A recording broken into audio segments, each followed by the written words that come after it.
Un projet immobilier, ça peut changer votre vie. Ça a changé la mienne personnellement, car après le succès que j'ai eu dans mes business, je me suis mis à investir massivement. Avant de commencer cette vidéo, je tiens à te rappeler que si tu es nouveau ou nouvelle sur cette chaîne, tu trouveras dans ma bio tous les liens dont tu as besoin, y compris YouTube, mais aussi Medium, Twitter, Patreon et Noster. Et merci Yomi d'Enzelit pour ta décence, parce qu'effectivement il rappelle qu'il faut quand même un investissement conséquent, il faut un capital de départ considérable pour se mettre à l'immobilier, ou alors il faut avoir recours à certains leviers, et c'est ce qu'on va voir dans cette vidéo. C'est la première partie. Je vais m'appuyer sur un article que j'ai rédigé le 15 septembre, il y a un peu plus d'un mois. Je ferai une seconde partie parce que traiter l'entièreté de l'article, ça fera peut-être un peu long. Là, il y en aura pour une dizaine de minutes, je pense. Donc si tu es là pour 45 secondes ou 1 minute 18, c'est pas la peine, tu peux quitter tout de suite. Mais si tu es là pour étudier ça sérieusement, pour voir avec moi les faits, les données, la réalité, eh bien tu es la bienvenue ou le bienvenu. Alors je précise que je m'appuie sur les dires de Rajat Soni, qui a une solide expérience effectivement en finance tradie, quelque chose comme une décennie. C'est pas mon cas. En ce qui me concerne, ça fera bientôt 5 ans que je suis dans la finance décentralisée, donc avec les cryptos, Bitcoin, et maintenant je m'intéresse de plus en plus à la macroéconomie, au système monétaire, tout ça. Mais c'est bien d'avoir une référence comme ça. Et si tu accèdes à l'article, tu pourras toi-même aller voir son contenu. Donc je mets des liens, que ce soit les mots, les définitions et tout, tu pourras aller voir ça. Je tiens aussi à souligner que je ne cherche en aucun cas à rabaisser les investisseurs en immobilier. On est tous dans le même bateau, on cherche tous à s'en sortir. Donc je suis pas là pour dire ah là là, t'es nul ou quoi. Non, il ne s'agit pas d'adopter cette posture. Là, c'est simplement une posture, je dirais encore une fois, scientifique. Pourquoi ? Parce que je m'appuie sur des faits, j'observe la réalité et j'en tire des conclusions. Je ne dis pas que j'ai forcément raison. D'ailleurs, si tu juges à un moment donné que les informations que je mets en avant sont fausses ou inexactes, n'hésite pas à commenter pour avoir ça ensemble. Je suis évidemment ouvert à la discussion, je suis ouvert d'esprit. Et je souligne que je m'adresse particulièrement aux individus ayant la vingtaine, voire la trentaine, étant donné que ce sont effectivement des années qui comptent beaucoup en matière de construction du patrimoine. Si on s'y met à 40 ou 50 ans, bon, comme on dit, il vaut mieux tard que jamais. C'est préférable quand on a la vingtaine ou la trentaine. Et pourquoi est-ce qu'on s'intéresse à l'immobilier ? Et aussi pourquoi en partie on s'intéresse à Bitcoin ? C'est parce que les monnaies fiduciaires, donc l'euro, le dollar, tout ça, sont constamment diluées. Donc on perd constamment en pouvoir d'achat. Si on est long euro, long dollar, c'est-à-dire qu'on détient de l'euro, on détient du dollar et pour un temps indéterminé.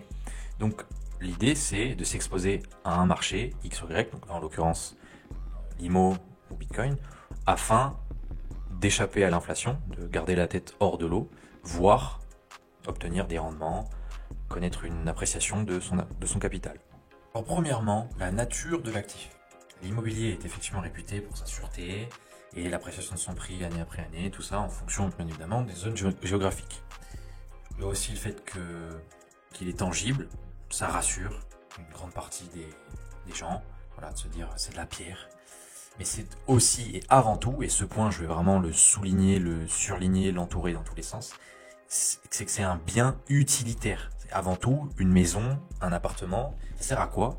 Ça sert à se protéger du froid, ça sert en été à s'abriter du soleil, ça sert à avoir d'intimité. Voilà, donc c'est parce que on désire avoir un bien immobilier avant tout, parce que c'est utile.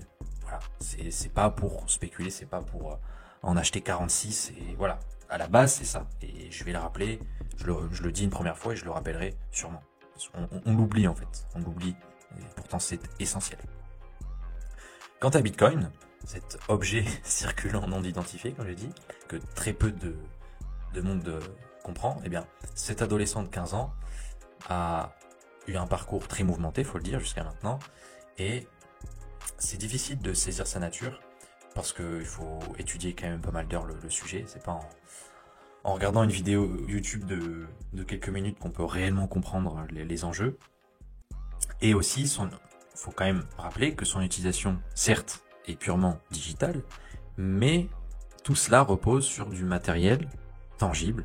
Donc, voilà, tout ce qui va être ASICS, tout ça, toutes les entreprises derrière qui font en sorte de tout simplement livrer le matériel nécessaire pour miner, comme on dit, cette capacité, cette puissance computationnelle qui est mobilisée pour sécuriser le réseau. Donc en fait, comme je dis, il semblerait que ce soit avant tout l'ancrage culturel, voilà, petite parenthèse pour prendre un peu de hauteur, qui prime pour concevoir et appréhender les éléments avec lesquels nous traitons. Là, ce sont les mœurs donc, qui régissent de manière assez importante les interactions avec le monde et déterminent l'importance accordée à tel ou tel objet. Donc on va dire, voilà, j'accorde beaucoup d'importance à l'IMO, parce que tout le monde dit que ouais, l'IMO c'est trop bien, c'est de la pierre, voilà, c'est super, on risque rien. Et Bitcoin, ouais, il n'y a pas vraiment de track record, ça fait que 15 ans. BFM TV a dit que c'était une bulle, je sais pas quoi. Voilà, donc c'est avant tout, je pense que tu en as conscience, c'est avant tout ça la réalité. Quel est le prisme qu'on utilise? Quel est notre prisme? Donc, dans le cas de l'immobilier, voilà, il n'y a pas de remise en question et on se dit que voilà, c'est indéniable, c'est limite le meilleur des investissements. Et on remarque quoi? Qu'en Amérique du Sud et en Afrique, c'est pas le cas. Là-bas, bon, je sais pas pourquoi, mais j'ai pensé aux catastrophes naturelles. Par exemple, en France, on peut avoir des catastrophes naturelles, mais c'est quand même moindre. C'est moins violent que dans certains pays. Où là, parfois, c'est des tsunamis. On n'a pas de tsunami en France. Et dans ces cas-là, pour préserver un bien immobilier, c'est compliqué. Mais là-bas aussi, il faut le rappeler, il y a beaucoup de personnes sont débancarisées, n'ont pas accès au système bancaire. Donc elles sont obligées de trouver des solutions. Et la solution, c'est pas l'IMO. En Afrique, il y a certains pays, non. Ou en Amérique du Sud, si la violence est trop élevée, si on ne sait pas si quelqu'un va nous cambrioler demain, après-demain, ou si ça va se répéter 15 fois. Enfin voilà, il y a plein d'aspects à prendre en compte comme ça. Et dans ces pays-là, forcément, on cherche des solutions. Et beaucoup ont trouvé Bitcoin et en sont satisfaits. Deuxièmement, la volatilité et la stabilité. Donc, on le sait, l'immobilier c'est plutôt stable, c'est peu volatile. En comparaison Bitcoin, c'est l'opposé, c'est très volatile, c'est pas très stable de ce fait. Mais en attendant, en termes de retour sur investissement, on va le voir, c'est pas la même. Voilà, no comment. J'ai pris depuis 2010, mais on peut prendre depuis 2011, depuis 2012, depuis 2013, depuis 2014. Ce sera la même chose. Bon, ce sera pas autant de pourcents, mais ce sera quand même énorme comparé au marché de l'IMO de manière générale. Je précise que Michael Saylor rappelle que la volatilité ne doit pas être confondue avec le risque. C'est bien souvent le cas. Ouh là là, Bitcoin, oh là là, moins 30%. Oh là là, Bitcoin plus. Bon non, en général, c'est tout le temps quand c'est to the downside qu'on entend les personnes râler. Mais quand Bitcoin fait plus 120% en 3 mois, là, on n'entend plus personne. Tiens, c'est bizarre. Mais en attendant, la volatilité, ce ne serait pas si négatif que ça. Au final, ce serait plus ce qui fait le succès. Il fait le parallèle avec deux grands joueurs de basket, LeBron et Tom Brady. Eux, s'ils sont aussi exceptionnels, c'est parce qu'ils sont très volatiles. Et on peut aussi comparer ça avec l'art, la guerre ou le sport. Les éléments les plus brillants sont en général voilà, les plus volatiles. Donc, la volatilité de Bitcoin ne serait pas un danger, mais plutôt ce qui fait son succès. Ce serait plutôt un signe de succès. Concernant ce retour sur investissement, return on investment potentiel d'un bien immobilier, donc sur 5 à 10 ans, parfois, voilà, enfin même souvent, on fait quelques recherches, on se rend compte que c'est du 30 à 50% sur 5 à 10 ans, sur quelque chose de classique. Alors Bitcoin existe. Et d'autre part, rares sont les investisseurs qui achètent un bien immobilier cash. Les leviers sont souvent de mise. Et oui, même chez les multimillionnaires, voilà, on utilise des leviers. On n'achète pas cash. Bon, il y en a peut-être qui achètent cash parce qu'ils ont les moyens. Mais c'est très rare. C'est très rare. Dans ces cas-là, quand on parle d'une personne qui n'est pas millionnaire, voilà, qui a un capital, je dirais, entre 5 000 et 50 000, voilà, et bien une personne qui va voir une banque ou une institution pour un bien plutôt à 200 000 euros par exemple, si elle en apporte 20 000, ça fait 180 000 accordés par la banque. Après, c'est 750 euros tous les mois pendant 20 ans. Voilà, le calcul, c'était ça. Et c'est sans compter les intérêts. Les intérêts, à la fin, ça fait beaucoup d'argent au final pour la banque.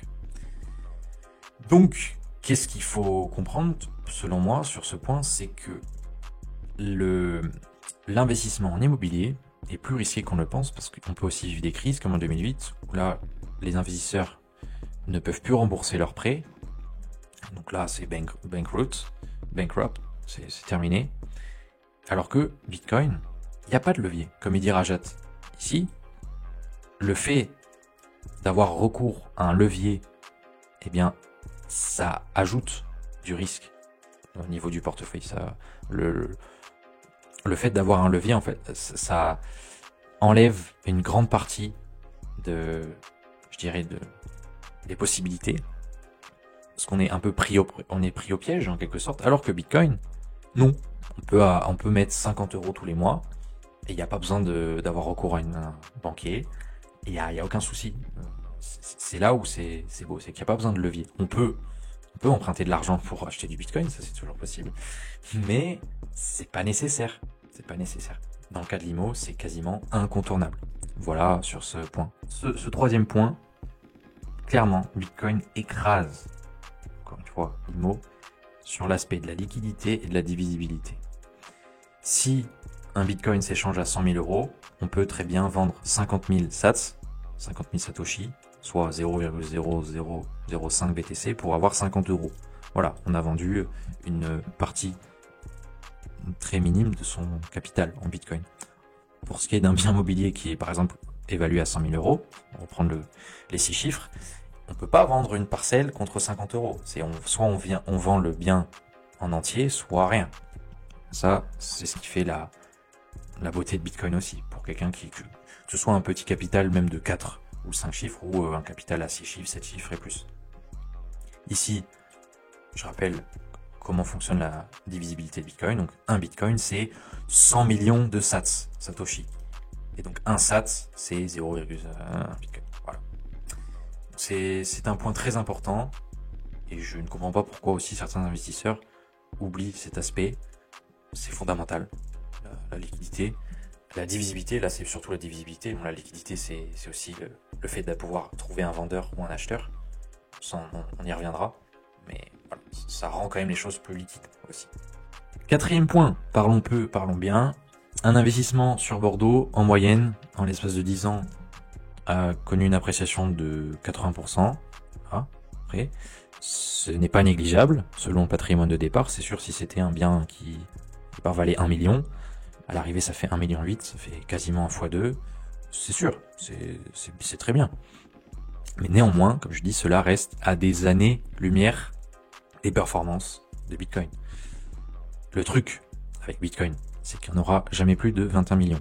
En réalité, c'est même 20 999 980. Voilà. On passera pas ce cap en fait. Alors que les maisons, mis à part dans certaines zones géographiques, par exemple en bord de mer, où effectivement, là, quand il n'y a plus de place, il n'y a plus de place. Là, les prix explosent.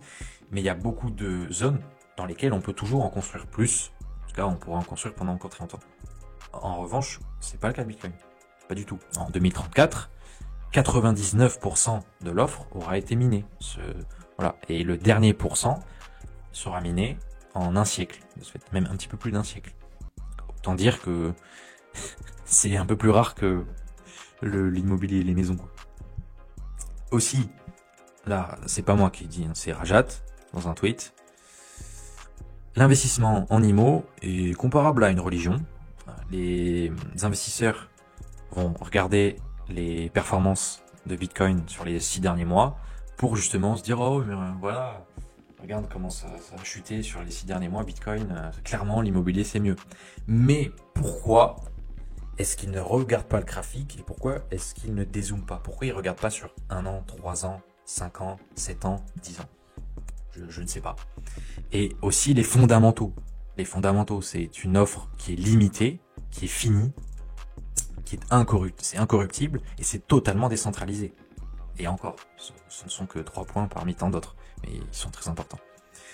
Finalement, lui, il considère que tant que Bitcoin ne passera pas le $1 million, bien, ils continueront d'ignorer l'actif, le véhicule qui est Bitcoin, le véhicule financier.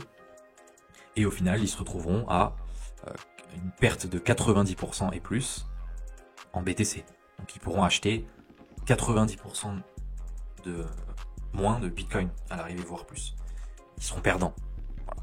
Il rappelle aussi que pour que ce petit jeu soit maintenu, il faut vivre sous l'étalon fiat, c'est-à-dire l'étalon actuel, les monnaies fiduciaires avec l'euro, le dollar, tout ça, parce que lui il appelle ça a fake money standard, parce que effectivement tout est faux, tout est truqué, alors que sous un étalon Bitcoin, ce serait pas truqué, ce serait vérifiable, ce serait transparent, tout ça.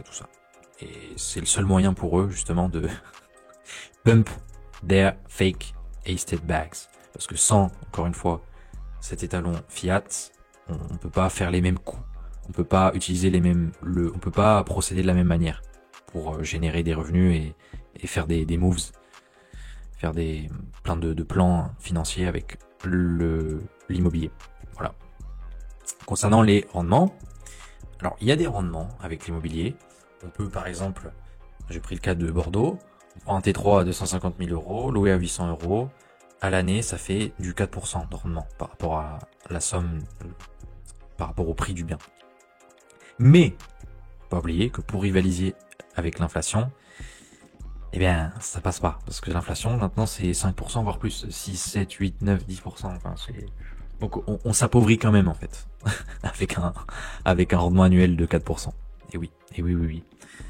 Bitcoin, lui, ne rapporte pas directement de rendement, mais l'appréciation compense. Faire un x10 en 4 ans, un x15, un x20 ou plus, selon les cycles, selon les périodes, voilà, c'est bien mieux. On s'en fout de faire 4% par an si à côté, en fait, notre capital a été démultiplié par 10 ou plus. Voilà. Cependant, on peut toujours générer des liquidités avec sa portion de Bitcoin, avec le staking, avec des prêts aussi auprès d'institutions, tout ça.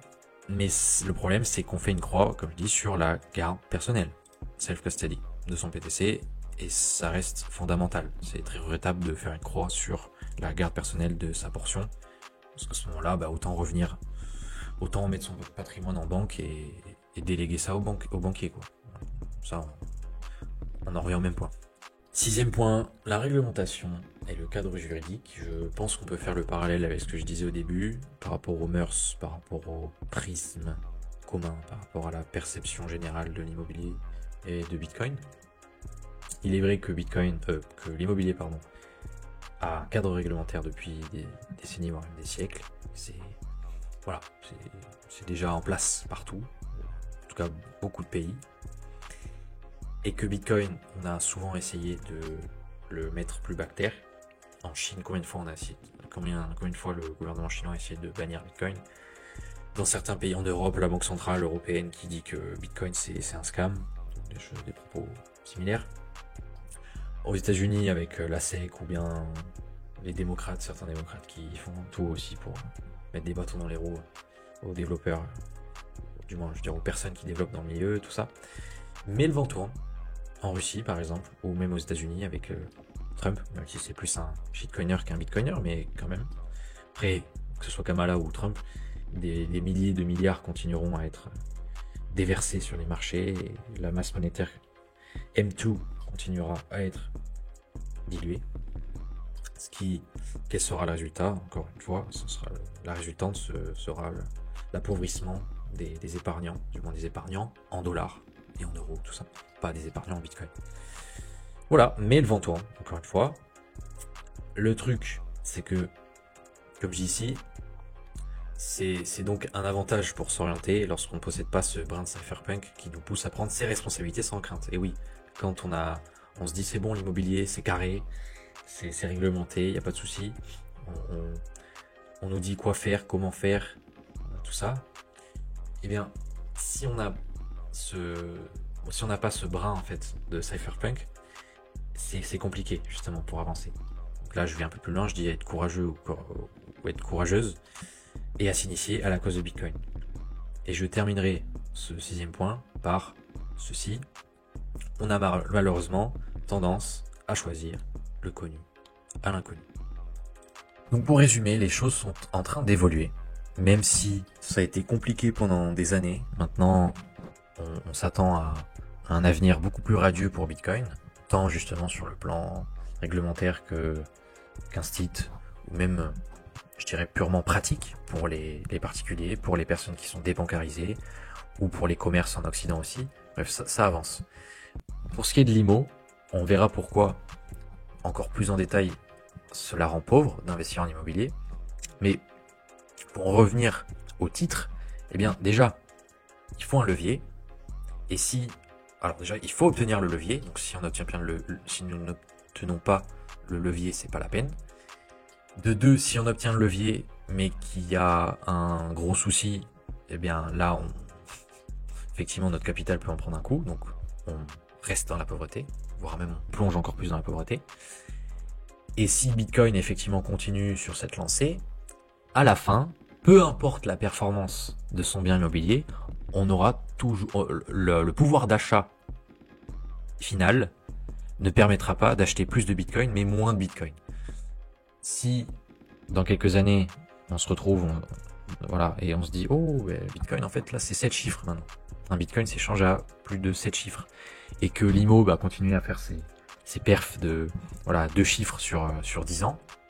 Bien, effectivement, une personne qui aura privilégié l'IMO se retrouvera beaucoup plus pauvre qu'une personne qui aura privilégié Bitcoin. Voilà pourquoi j'ai décidé de mettre ce titre. Ça veut pas dire que la personne vivra sous un pont, justement, ou sera dans une situation désastreuse. Mais si on cherche à avoir un retour sur investissement conséquent, il est intéressant d'étudier les fondamentaux de Bitcoin, c'est le plus important, mais il est aussi intéressant d'étudier les chiffres, tout simplement. Les données qu'on a à disposition, qui sont, je dirais, transparentes, claires comme de l'eau douce, plutôt. Voilà. Une fois de plus, n'hésite pas à commenter, à partager. Si tu as un ami ou une amie qui investit dans l'immobilier, peut-être que cette vidéo lui plaira, peut-être qu'elle aura ou il aura envie de commenter. Alors, je ne sais pas si ce sera gentil, si ce sera doux, mais c'est pas grave, je prends. Je te dis à très vite pour la seconde partie, et prends soin de toi. C'était Guillaume de la Blockchain.